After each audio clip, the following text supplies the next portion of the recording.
সে ছেলেটিকে দেখিয়ে জিয়ানকে বলল তার উপর বিশ্বাস না করতে, আর এরপরই সে দৌড়ে পালাতে শুরু করল। জিয়ান তার পিছু ধাওয়া করতে গিয়ে ভুলবশত বেসমেন্টের একটি গোপন খাঁজে পড়ে গেল। মনে হলো মাশরুম হেয়ার লোকটি তাকে ইচ্ছে করেই মৃত্যুর দিকে টেনে আনছে, কারণ তার আসল লক্ষ্য জিয়ান নয়, বরং সেই ছেলেটি। লাইট নিভিয়ে দেওয়ার পর সে নাইট ভিশন গগলস পরে নিল। ছেলেটির হাতে বন্দুক থাকা সত্ত্বেও সে কিছুই দেখতে পাচ্ছিল না, তাই খুব দ্রুত মাশরুম হেয়ার লোকটি তাকে ইলেকট্রিক শক দিয়ে কাবু করে ফেলল। সেই গোপন খাঁজের ভেতরে একটি ছোট রুম ছিল, যেখানে মনিটর রাখা, আর জিয়ান সেখান থেকে সব দেখতে পাচ্ছিল। ছেলেটিকে নিয়ন্ত্রণে নেওয়ার পর সে একটি ট্যাবলেট হাতে নিয়ে বাটন চাপতেই নিচের সব সিসিটিভি ফুটেজ ভেসে উঠল। সে জিয়ানকে ডান দিকের দ্বিতীয় ড্রয়ারটি খুলতে বলল, যেখানে একটি চুক্তিপত্র ছিল, যেমনটি তার চাচা নির্দেশ দিয়ে গেছেন। ছেলেটিকে বাঁচানোর জন্য জিয়ান তাতে রাজি হল। এরপর সে জিজ্ঞেস করল দায়িত্ব নেওয়ার পর সে কি তার সব আদেশ নিঃশর্তভাবে পালন করবে। মাশরুম হেয়ার লোকটি মাথা নাড়ল। জিয়ান তাকে বলল প্রথমে তাকে খাঁজ থেকে বের করে দিতে, আর সে সেটা করল। কিন্তু দ্বিতীয় শর্ত হিসেবে যখন তার বন্ধুকে ছেড়ে দেওয়ার কথা বলল, লোকটি সরাসরি প্রত্যাখ্যান করল। তার কারণ ছেলেটির কারণেই তার চাচা মারা গেছেন। এই কথা শুনে জিয়ান আকাশ থেকে পড়ল। পুলিশ বলেছিল চাচা আত্মহত্যা করেছেন, কিন্তু পরিস্থিতি দেখে মনে হচ্ছে সত্যিটা অন্যরকম। শেষ পর্যন্ত মাশরুম হেয়ার লোকটি ছেলেটিকে ছেড়ে দিল, কিন্তু ছাড়া পাওয়ার সাথে সাথেই সে আক্রমণ শুরু করল। জিয়ান বন্দুক উঁচু করে তাকে থামাতে বলল। মাশরুম হেয়ার লোকটি সুযোগ বুঝে তাকে আবার নিয়ন্ত্রণে নিল, আর জিয়ানকে বলল ছেলেটির ওপর একদম বিশ্বাস না করতে। জিয়ান দিশেহারা হয়ে গেল। একদিকে ছোটবেলার বন্ধু, অন্যদিকে চাচার বিশ্বস্ত লোক। মাশরুম হেয়ার লোকটি শুধু একটি কথাই বলল, তাদের বস কখনোই আত্মহত্যা করার মতো মানুষ ছিলেন না। এই কথাটি জিয়ানের ঘুম ভাঙিয়ে দিল। সত্যিই তো, চাচার আত্মহত্যা করার কোনো কারণ ছিল না। এরপর জিয়ান মাশরুম হেয়ার লোকটিকে বাইরের মহিলাটিকে সাহায্য করতে পাঠালো। সে নিজে বাকিটা সামলে নেবে। যাওয়ার আগে মাশরুম হেয়ার লোকটি জিয়ানকে সতর্ক করল যে বাইরে যা কিছুই ঘটুক না কেন, সে যেন কোনোভাবেই এই বেসমেন্ট থেকে বের না হয়। লোকটি চলে যাওয়ার পর ছেলেটি অবশেষে তার আসল রূপ প্রকাশ করল। সে সুযোগ বুঝে জিয়ানকে চেতনানাশক ইঞ্জেকশন দিয়ে দিল। বাইরের শত্রুরাও জোরদার আক্রমণ শুরু করল। মাশরুম হেয়ার লোকটি মহিলাটিকে দ্রুত ভেতরে সরে আসার নির্দেশ দিল। বুলেটপ্রুফ দরজাটি ধীরে ধীরে ওপরে উঠতেই রোবট কুকুরটি পিছু হটল। তারপর শক্তিতে ভর করে এক ঝটকায় ভেতরে ঢোকার চেষ্টা করল, কিন্তু মহিলাটি তাকে বাধা দিয়ে ঠেকিয়ে রাখল। এরপর কুকুরটি ঘুরে গিয়ে তার সঙ্গীদের সাহায্য করতে গেল। বড় দরজাটি যখন প্রায় বন্ধ হয়ে আসছিল, সে তখন নিজের শরীর দিয়ে দরজাটিকে আটকে রাখল, যাতে তার সঙ্গীরা ভেতরে ঢুকতে পারে। কিন্তু রোবট কুকুরটি সরে যেতেই দরজাটি শেষ পর্যন্ত বন্ধ হয়ে গেল। এভাবেই উভয় পক্ষ ভেতরে আটকা পড়ে গেল, যেন খাঁচায় বন্দি ইঁদুর। জিয়ান জানত না যে এই ছেলেটি সেই মূল অপরাধী যে তার চাচাকে মৃত্যুর দিকে ঠেলে দিয়েছিল। একজন কম্পিউটার জিনিয়াস এবং জিয়ানের ছোটবেলার বন্ধু হিসেবে তাকে ব্যাবিলন নামক খুনি সংগঠন বেছে নিয়েছিল। সে চাকরির বিজ্ঞাপনের সূত্র ধরে এখানে এসেছিল, কিন্তু সে জানত না যে তার পরিচয় আগেই ধরা পড়ে গেছে। তবে ধরা পড়াটা ছিল তার পরিকল্পনারই অংশ। মনিটরে দেখা গেল জেং জিংওয়ান একটি মোবাইল ফোন হাতে বারবার একটি অডিও রেকর্ডিং শুনছেন। তিনি বারবার শুনলেন এবং নিশ্চিত হলেন যে এটি আসলেই তার ভাইজি জিয়ানের কণ্ঠ। আর ওপাশ থেকে শর্ত দেওয়া হয়েছিল যে যদি সে আত্মহত্যা করে তবেই জিয়ানকে বাঁচানো হবে। নিজের একমাত্র আপনজনকে বাঁচাতে জেং জিংওয়ান রাজি হয়ে গেলেন। ছেলেটি যখন আবার গিয়ে দেখল জেং জিংওয়ান বাথটাবে পড়ে আছেন। পুরো বাথটাব রক্তে লাল হয়ে আছে। এই দৃশ্য দেখে সে অট্টহাসি হেসে উঠল। সে জানত না যে তিনি আসলে মরে যাওয়ার নাটক করছিলেন। মূলত এটাই ছিল চাচার সেই আত্মহত্যার পেছনের সত্য। কিন্তু জিয়ানের মনে পড়ল সে তো কখনোই চাচার কাছে সাহায্য চায়নি। ছেলেটি হেসে বলল, বর্তমানের এআই বা কৃত্রিম বুদ্ধিমত্তা দিয়ে কারোর গলার স্বর নকল করা কি খুব কঠিন কিছু? আসল বিষয় হলো আপনার চাচা সত্যিই সেটা বিশ্বাস করেছিলেন। এত দক্ষ একজন মানুষ যে কিনা এই ছোট্ট একটি চালাকির কাছে হেরে গিয়ে জীবন দিলেন। তার এই ঠাট্টা বা বিদ্রুপের জবাবে জিয়ান দুঃখ কাটিয়ে শান্ত হলো। সে জানালো সে এখন কিলার শপিং মলের উত্তরাধিকারী। এখনকার একমাত্র মালিক হিসেবে কোটধারী ব্যক্তিরা তাকে রক্ষা করার জন্য তাদের জীবন বাজি রাখবে, আর বাইরে থাকা মহিলাটি তাদেরই একজন। 14 বছর ধরে চাচা কত যে খদ্দের জুগিয়েছেন তা গুণে শেষ করা যাবে না। এখন যদি ছেলেটি বাইরে যায় তবে সে নিশ্চিতভাবেই তাদের হাতে মারা পড়বে, আর ভেতরে থাকলেও তারা কোনো না কোনোভাবে ভেতরে ঢুকতে পড়বেই। ছেলেটি তো ব্যাবিলনের একটা পোষা কুকুর মাত্র, যে কোনো সময় তাকে ছুঁড়ে ফেলে দেওয়া হবে। নইলে কেন ওই ড্রোনগুলো তাকেও মারার চেষ্টা করেছিল? এই কথাটি ছেলেটির মাথায় বিদ্যুৎ খেলে গেল। সে রাগে জিয়ানের দিকে বন্দুক তাক করল। তার এই উত্তেজনার সুযোগ নিয়ে জিয়ান তাকে এক লাথি মেরে ফেলে দিল এবং তার পা দিয়ে ছেলেটির গলা জাপটে ধরল। এগুলো সে চাচার সেই বন্ধুর কাছ থেকেই শিখেছিল। যদিও সে একজন মেয়ে, তবুও একসাথে 3 জন গুন্ডাকে কাবু করার ক্ষমতা তার আছে। এই কৌশলে ছেলেটি আর নড়াচড়া করতে পারল না। ধস্তাধস্তির এক পর্যায়ে সে নিজেকে ছাড়িয়ে নিল। তবে ছেলেটির হাতে বন্দুক ছিল। সে দেওয়ালে ঝোলানো অস্ত্রের দিকে হাত বাড়ানোর চেষ্টা করল, কিন্তু লোহার দরজাটি বন্ধ থাকায় সে আর অস্ত্র পেল না। উপায়ন্তর না দেখে সে পালানোর পথ খুঁজতে লাগল। তার মনে পড়ল চাচার কথা, বিপদের সময় অবশ্যই শান্ত থাকতে হবে। এখানে শুধু বন্দুক বা গোলাবারুদ নয়, আরও অনেক কিছু আছে। সব প্রস্তুত হওয়ার পর সে শুধু শিকারের অপেক্ষায় রইল। বন্দুক থাকায় ছেলেটি খুব আত্মবিশ্বাসী ছিল, কিন্তু মেঝেতে পড়ে থাকা ডিটারজেন্টের দিকে তার নজরই পড়ল না। এবার সে ঘাবড়ে গেল এবং প্রাণ ভিক্ষা চাইতে লাগল। জিয়ান তার কোনো কথাই শুনতে চাইল না, সোজরে লাথি মেরে তাকে অজ্ঞান করে দিল। এরপর সে টেবিলের উপর রাখা শপিং মলের চুক্তিপত্রটি দেখল। প্রথম পাতাতেই ছিল চাচার লেখা বাণী, যেন তিনি জানতেন আজ এমন কিছু ঘটবে। তিনি জিয়ানের জন্য 2টি রাস্তা খোলা রেখেছিলেন। যদি সে এখান থেকে পালাতে চায়, তবে 87 নম্বর পাতা উল্টাতে হবে। সেখানে একটি গোপন পালানোর রাস্তা দেওয়া ছিল। সেই রাস্তার শেষে তার জন্য একটি নতুন পরিচয় এবং সারা জীবন সুখে কাটানোর মতো যথেষ্ট সম্পদ ছিল। সেই নম্বরে কল করলেই তার পরিচয় বদলানোর সব ব্যবস্থা হয়ে যেত। সে সবকিছু ভুলে নতুন জীবন শুরু করতে পারত। দ্বিতীয় বিকল্পটি হলো, ওদিকে রোবট কুকুরটি আক্রমণ শুরু করল। লেজের দিক থেকে ভিত্তি মজবুত করে এটি মাটিতে আটকে গেল এবং মাথা থেকে রসুন আকৃতির একটি বস্তু বের করল। তারা গ্যাস ছাড়ার পরিকল্পনা করছিল। তবে শব্দ বেশি হওয়ায় ভেতরের 2 জন তা টের পেয়ে গেল এবং দ্রুত গ্যাস মাস্ক পরে নিল। খুব দ্রুত রোবট কুকুরটি দরজাটি ফুটো করে ফেলল এবং বিষাক্ত গ্যাস ছড়াতে শুরু করল। গ্যাস মাস্ক থাকা সত্ত্বেও তারা বেশিক্ষণ টিকতে পারবে না, তাই তাদের পাল্টা আক্রমণ করতেই হলো। দরজা খোলার সাথে সাথে তারা একটি ফ্ল্যাশ গ্রেনেড বা আলোর বোমা ছুঁড়ে মারল। শত্রুরা কিছু বুঝতে না পারার আগেই মহিলাটি ঝাঁপিয়ে পড়ল এবং কয়েক মুহূর্তের মধ্যেই কয়েকজনকে খতম করে দিল। এরপর সে সোফাকে ঢাল হিসেবে ব্যবহার করে এক এক করে শত্রুকে ঘায়েল করল। জিয়ান অবশেষে তার সিদ্ধান্ত জানিয়ে দিল, সে এই মলটির দায়িত্ব নেবে এবং তার সঙ্গীদের সাথে কাঁধে কাঁধ মিলিয়ে লড়াই করবে। সে অবরুদ্ধ মহিলাটিকে উদ্ধার করল, কিন্তু সেই বিশ্রী চেহারার লোকটির বন্দুক তখনও তাদের দিকে তাক করা ছিল। বিপদ বুঝতে পেরে জিয়ান 2টি হ্যান্ড গ্রেনেড বা হাতে বোমার পিন খুলে দিল। সহকর্মীর সাহায্যে তারা দ্রুত সেগুলোকে ছুড়ে দিল।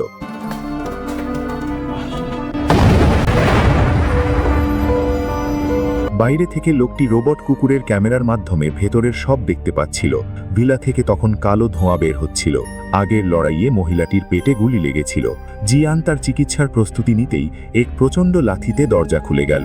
2 গ্রেনেড ফেটেও সেই বিশ্রী চেহারার লোকটিকে মারতে পারল না। সে ভেতরে ঢুকেই মহিলাটিকে 2টি গুলি করল। এরপর জিয়ানকে তুলে দূরে ছুঁড়ে ফেলল। মাশরুম হেয়ার লোকটি সাহায্যের জন্য ছুটে এলো। লড়াইয়ে তার তেমন দক্ষতা ছিল না। যদিও জিয়ান চাচার সেই বন্ধুর কাছ থেকে লড়াই শিখেছিল, সাধারণ মানুষের বিরুদ্ধে চললেও পেশাদার খুনির সামনে তা মোটেও যথেষ্ট ছিল না। এরা সবাই চাচার পুরনো টিমমেট, তাই তার চাল সম্পর্কে তারা খুব ভালো জানত। এমন সময় তার ওয়াকি টকিতে বাইরের কমান্ডারের নির্দেশ এলো। কমান্ডার তাকে জানালো জিয়ানকে এখনই মারা যাবে না। লোকটি জানালো সে মারবে না, তবে তার সুন্দর মুখটা নষ্ট করার শাস্তি হিসেবে জিয়ানের অর্ধেক মুখ কেটে নেবে। ঠিক যে মুহূর্তে সে ছুরি চালাতে গেল, তখনই পেছন থেকে কেউ তার গলায় ছুরি গেঁথে দিল। সে আর কেউ নয়, জিয়ানের সেই মার্শাল আর্ট প্রশিক্ষক, চাচার সেই পুরনো বন্ধু। কিন্তু এখন পুরনো কথা বলার সময় নয়, কারণ শত্রুর সেনাদল এখনও প্রচুর। ব্যাবিলন যে গোপনে কত খুনি তৈরি করে রেখেছে তার কোনো ইয়ত্তা নেই। মহিলাটি ইতিমধ্যেই আহত ছিল। বুলেট বের করে নেওয়া হলেও লড়াই চালিয়ে যাওয়ার মতো শারীরিক অবস্থা তার আর ছিল না। অন্যদিকে মাশরুম হেয়ার লোকটি বাথরুমের ভেতর একটি গোপন পথ খুঁজে পেল। ভেতরে ঢুকে দেখল সেটি কেবল একটি দেওয়াল, কিন্তু দেওয়ালের ফাঁক দিয়ে সে পরিচিত এক ধরনের গন্ধ পেল। দেওয়ালের পেছনে বিস্ফোরক ঠাসা। শত্রুর পরবর্তী আক্রমণ আসন্ন। তাই এখন একমাত্র উপায় হলো সেই পথ দিয়ে ভূগর্ভস্থ বা বেসমেন্টে গিয়ে লুকানো। এই ভিলাটি জিয়ানের শিক্ষক এবং চাচা মিলে ডিজাইন করেছিলেন, কিন্তু চাচা গোপনে সেখানে বেশ কিছু ট্র্যাপ বা মাইন পুঁতে রেখেছিলেন। জিয়ান না থাকলে শপিং মলটির নিরাপত্তার দায়িত্ব থাকে মাশরুম হেয়ার লোকটির উপর। মলটি তৈরির পর থেকে কখনোই তা তত্ত্বাবধানহীন ছিল না, কারণ ম্যানেজার উপস্থিত না থাকলে সিস্টেম স্বয়ংক্রিয়ভাবে জরুরি অবস্থা শনাক্ত করে এবং রিস্টার্ট প্রোটোকল চালু করে। তখন ভিলার সব কার্যক্রম, এমনকি বাইরের প্রতিরক্ষা দেওয়ালও বন্ধ হয়ে যাবে। আর 24 ঘন্টা পর সব আবার আগের মতো স্বাভাবিক হবে। তাই মাশরুম হেয়ার লোকটি চলে যাওয়ার আগে জিয়ানকে সতর্ক করেছিল যে পরিস্থিতি যাই হোক সে যেন কোনোভাবেই বেসমেন্ট থেকে বের না হয়, কারণ এখন জিয়ানই এখানকার মূল নিয়ন্ত্রক। ঠিক সেই মুহূর্তে সে খেয়াল করল কেউ একজন শপিং মলটির সার্ভারে লগ ইন করেছে। ছেলেটি নিজেকে মুক্ত করে নিয়েছে এবং সিস্টেম হ্যাক করে পুরো জায়গাটি ধ্বংস করার চেষ্টা করছে। মাশরুম হেয়ার লোকটি লড়াইয়ে ব্যস্ত হয়ে পড়ল সিস্টেম ফিরে পেতে, কিন্তু তারা একটা বিপদকে ভুলে গিয়েছিল। মহিলাটি খেয়াল করল যে রোবট কুকুরটি, যেটি এতক্ষণ নিথর পড়েছিল, সেটি আবার নড়ে চড়ে উঠেছে। হঠাৎ সেটি প্রচণ্ড শব্দ তরঙ্গ ছাড়তে শুরু করল। চারজনই কানে হাত দিয়ে যন্ত্রণায় কাতরাচ্ছিল। আসলে ওটা ছিল তার শক্তি সঞ্চয়ের কৌশল। শব্দ তরঙ্গ 150 ডেসিবেলের বেশি হলে মানুষের জীবনহানি হতে পারে। সেই লোকটি যন্ত্রণায় অতিষ্ঠ হয়ে কুকুরটির দিকে গুলি ছুড়ল, কিন্তু এর বাইরেটা এতটাই মজবুত যে কোনো আঁচড়ই পড়ল না। এটি খুনি সংগঠনের তৈরি গোপন অস্ত্র। শব্দ তরঙ্গে এমনকি কাছের গ্লাসগুলোও ফেটে গেল। মাশরুম হেয়ার লোকটি জ্ঞান হারিয়ে ফেলল, কিন্তু কুকুরটি থামল না। শিক্ষক জিয়ানকে ওয়াশরুমে পাঠিয়ে দিলেন এবং কষ্ট করে মাশরুম হেয়ার লোকটিকেও ভেতরে নিয়ে গেলেন। মহিলাটি একটি শটগান তুলে নিয়ে গুলি করতে চাইল, কিন্তু ঠিক সময়ে বুদ্ধি খাটিয়ে সে বন্দুকের বাট দিয়ে আঘাত করার সিদ্ধান্ত নিল। এমন সময় এক এসইউভি গাড়ি এসে সজোরে ভিলার ভেতর ঢুকে পড়ল, যা কুকুরটিকে ধাক্কা দিয়ে অকেজো করে দিল। গাড়ি থেকে বেরিয়ে এলো সেই স্নাইপার যে জিয়ানকে মারতে চেয়েছিল, ব্যাবিলন সংগঠনের সেন্ট জু এবং তার 2 যমজ অনুসারী। তারা এবার পূর্ণ শক্তি নিয়ে আক্রমণের সিদ্ধান্ত নিয়েছে। লড়াই শুরু হতেই মহিলাটি আহত অবস্থায় আরও এক গুলি খেল। তার সঙ্গীকে মাটিতে পড়ে যেতে দেখে জিয়ানের শিক্ষক প্রচণ্ড ক্ষিপ্ত হয়ে উঠলেন। তিনি লড়াইয়ের ভঙ্গিতে দাঁড়ালেন। যমজ খুনিরা তা দেখে অস্ত্র সরিয়ে ছুরি বের করল, যেন সত্যিকারের পুরুষের লড়াই হয়। এটা বোকামি নয়, তাদের আত্মবিশ্বাস। দ্রুত যুদ্ধ শুরু হলো। তারা সবাই দক্ষ খেলোয়াড়। শিক্ষক লড়াইয়ে দক্ষ হলেও 2 জন যমজের সাথে তাল মেলানো কঠিন ছিল। এদিকে যমজরা শিক্ষককে আটকে রাখল যাতে সেন্ট জু জিয়ানকে খুঁজতে পারে। সে সারা ঘর তন্ন তন্ন করে খুঁজছিল। ছোটবেলার কথা মনে পড়ায় সে খাট বা বেডের নিচে তাকালো, আর তখনই জিয়ানের পা সামনে বেরিয়ে এলো। জিয়ান এখনও তাদের কাজে লাগবে বলেই সে তাকে মারল না, জীবিত ধরার চেষ্টা করল। ঠিক তখনই মাশরুম হেয়ার লোকটি ঝাঁপিয়ে পড়ল। লড়াইয়ের নিয়ম তার জানা নেই, তবুও সে শত্রুকে জাপটে ধরে জিয়ানকে পালাতে বলল। সেই সুযোগে জিয়ান ঘর থেকে বেরিয়ে এলো। শিক্ষক তখনও যমজদের সাথে লড়াই করছেন। সেন্ট জু মাশরুম হেয়ার লোকটিকে গুলি করে ফেলে দিল। সে একটি ছবির ফ্রেমের ভাঙা অংশ দিয়ে যমজদের একজনকে হত্যা করল এবং জিয়ানকে দৌড়াতে বলল। জিয়ান ভিলার বাইরে বেরিয়ে এলো। ছোট ভাইয়ের মৃত্যুতে বড় যমজ ভাইটি পাগল হয়ে গেল এবং শিক্ষককে মারার জন্য পিস্তল বের করল, কিন্তু সেই সুযোগে শিক্ষক পালিয়ে গেলেন। এখন এটি টিকে থাকার লড়াই। জিয়ান দৌড়ে স্টোর রুমে ঢুকে পড়ল। সেন্ট জুও পিছু পিছু এলো। বিপদের মুখে সে চাচার কথা মনে করল। ভয় পাওয়া চলবে না। নিচে পড়ে থাকা একটি পিস্তল তার চোখে পড়ল। সেন্ট জু ভেতরে ঢুকে দেখল জিয়ান নেই। সে দেখল তার এক সাথী আগে থেকেই বিষে মারা গেছে, আর তার হাতের আংটিটি সে তুলে নিল। এটি আসল দামি পাথর। তখনই স্টোর রুমের আলো জ্বলে উঠল এবং জিয়ান তার মাথায় বন্দুক তাক করল। সে আগের সেই ভীত মেয়েটি ছিল না, এখন সে আক্রমণকারী। পরিস্থিতি তার নিয়ন্ত্রণে ছিল, কিন্তু তখনই পেছন থেকে একটি শব্দ এলো। জিয়ান সেদিকে মনোযোগ দিতেই সেন্ট জু পালিয়ে গেল।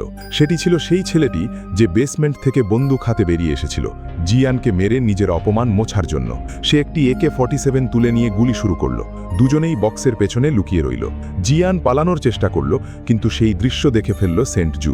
ছেলেটির গুলি শেষ হতেই সে পেছন থেকে এসে ছেলেটিকে হত্যা করল।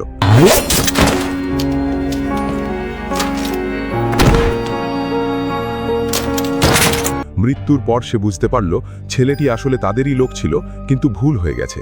এখন জিয়ানকে খুঁজে বের করাই মূল লক্ষ্য। জিয়ান বেসমেন্টে ঢুকে লক ভাঙার চেষ্টা করছিল, কারণ ভেতরে অনেক অস্ত্র আছে। কিন্তু ঠিক তখনই সেন্ট জু এসে হাজির হলো। সে দ্বিতীয় তলায় লুকিয়ে থাকা জিয়ানকে খুঁজে বের করল। শিক্ষক এবং খুনিদের যুদ্ধের ডামাডোলে জিয়ান বারবার পালানোর চেষ্টা করল। সেন্ট জু এবার লাল ইনফ্রারেড লেজার লাগানো গ্রেনেড ব্যবহার করল। জিয়ান সেই ফাঁদ বুঝতে না পেরে তাকে পেছন থেকে আক্রমণ করার পরিকল্পনা করল। ভুলবশত সে হ্যান্ড গ্রেনেডের পিন স্পর্শ করে ফেলল। সাথে সাথে বিস্ফোরণে সে দূরে ছিটকে পড়ল। ভাগ্য ভালো যে দূরত্ব বেশি থাকায় সে বড় ধরনের কোনো চোট পেল না, কিন্তু নিজের অবস্থান ফাঁস করে ফেলল। সেন্ট জু তার ওপর বন্দুক তাক করল, কিন্তু জিয়ান সময় মতো সেটি কেড়ে নিল। এরপর সে পাল্টা আক্রমণের চেষ্টা করল, কিন্তু কয়েকটা গুলি ছুটতেই তার বন্দুকের গুলি শেষ হয়ে গেল। তবে তার ভাগ্য এখনও ফুরোয়নি। মাটিতে অক্ষত একটি পিস্তল পড়েছিল, যা সেন্ট জুর অগোচরেই ছিল।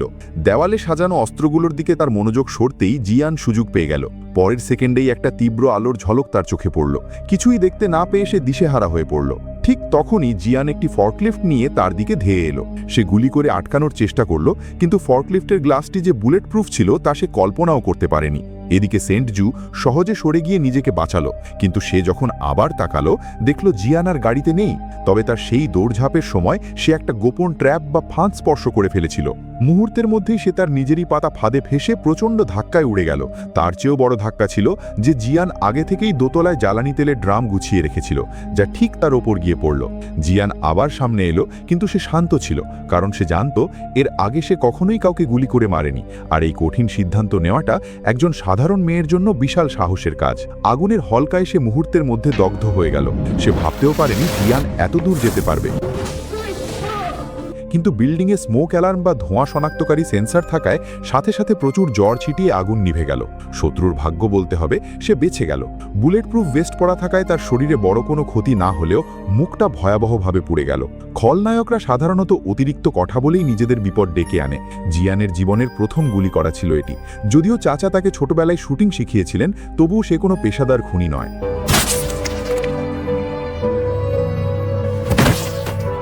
একই সময় দোতলার সেই লোকটি যমজ ভাইদের একজনকে ওয়াশরুমের গোপন পথের দিকে টেনে নিল। আগের কাহিনীতে আমরা জেনেছিলাম চাচা এখানে গোপনে বোমা পুঁতে রেখেছিলেন। খুনি ভেবেছিল সে রুমের ভেতরে লুকিয়ে আছে, তাই সে লাথি মেরে দরজা ভাঙার চেষ্টা করল। পরিণাম যা হওয়ার তাই হলো, প্রচণ্ড আঘাতে বোমাটি বিস্ফোরিত হলো এবং সে সেখানেই মারা গেল। মাশরুম হেয়ার লোকটিও মারা যায়নি, কারণ সে আগেভাগেই বুলেট প্রুফ জ্যাকেট পরে নিয়েছিল। মহিলাটিও একইভাবে বেঁচে ফিরল। চারজনই অলৌকিকভাবে এই লড়াইয়ে টিকে গেল। জিয়ান অবশেষে সিদ্ধান্ত নিল যে সে এখন থেকে এই মলটির দায়িত্ব নেবে এবং তার চাচার শপিং সেন্টারটি পরিচালনার কাজে সাহায্য করবে। ঠিক সেই মুহূর্তে একটি বাস এসে সামনে থামল। চাচার স্মৃতি রক্ষার তাগিদে সে বন্দুক নিয়ে বাসটিকে আটকালো। ভেবেছিল হয়তো শত্রুরা এসেছে, কিন্তু না, বাস থেকে নামলো হলুদ কোটধারীরা। আমরা আগেই জেনেছিলাম মলের খদ্দেরদের মধ্যে এই হলুদ কোটধারীরা হলো বিশেষ দল যারা হত্যাকাণ্ডের পর লাশ পরিষ্কারের কাজ করে। তারা দ্রুত ভিলা থেকে খুনিদের মৃতদেহ সরিয়ে ফেলে, যাতে বাইরের কেউ বুঝতে পারে না এখানে কোনো বড় যুদ্ধ হয়েছে। এমন সময় খবর এলো একটি ট্যাক্সি আসছে। কেউ কাউকে চেনে না বলে সবাই বন্দুক উঁচিয়ে সতর্ক হলো, কিন্তু জিয়ানের জন্য সবচেয়ে বড় চমক অপেক্ষা করছিল। ট্যাক্সি থেকে নামলো তার চাচা, যাকে অনেকদিন আগেই মৃত বলে সবাই মেনে নিয়েছিল।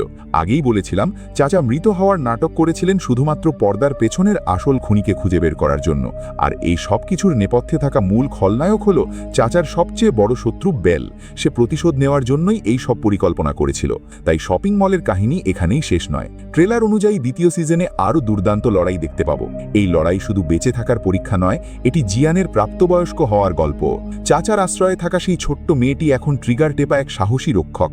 সে কেবল মৃত্যু আর জীবনের সীমানা পেরোয়নি, নিজের ভাগ্যকেও কবজা করেছে। এই মল এখন কেবল একটি দুর্গ নয়, এটি নৈতিকতা আর লোভের এক রণক্ষেত্র। দ্বিতীয় সিজনের দামামা বেজে গেছে। চাচা ভাইজি এবং তাদের সাথীরা কি সফলভাবে তাদের বাড়ি রক্ষা করতে পারবে? চলুন আমরা সেই অপেক্ষায় থাকি।